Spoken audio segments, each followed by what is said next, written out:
Binabatikos ang umunoy VIP treatment kay Pastor Apollo Quiboloy dahil sa paggawa ng video message habang siya ay nakakulong.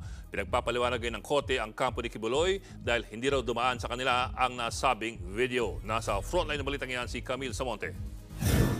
Lubos ang aking pagpapasalamat sa Ama dahil iba naman ang aking kalagayan o sitwasyon ngayon. Hindi pa rin nagbago ang ningas ng ating pananampalataya at pagkakaisa bilang mga anak ng Diyos.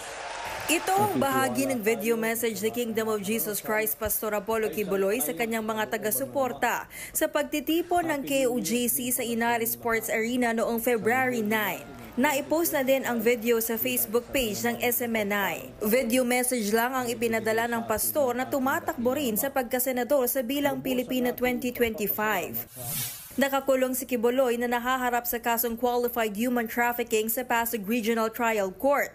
Non-bailable ang nasabing kaso. Kinwestiyon naman ng ilang grupo ang video message ni Quiboloy. Ayon sa grupong SELDA o samahan ng mga ex-detainees laban sa detensyon at aresto, ipinagbabawal sa kustodiya ng BJMP ang paggamit ng kamera, cellphone o anumang video equipment.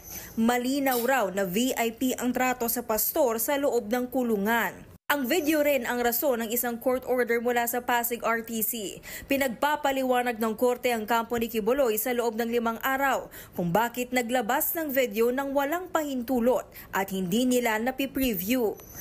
Paliwanag ng kampo ng pastor, nagkaroon ng miscommunication. My last instruction was not to air it because there's no court approval yet. I think merong isang staff dun sa SMNI na post yung message during the service kasi parang simba nila yun eh. Air yun, and then nalaman ko na lang pagka February 10 na ata, pagka Monday, na nandun yun, and wala na tayong magawa, nandyan na yan. Nag-explain ako sa court, I already filed my explanation.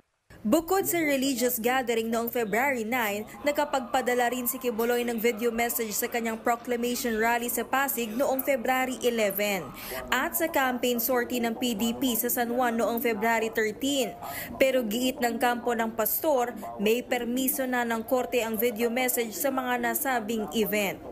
Nagbabalita mula sa Frontline, Camille Samonte, News 5.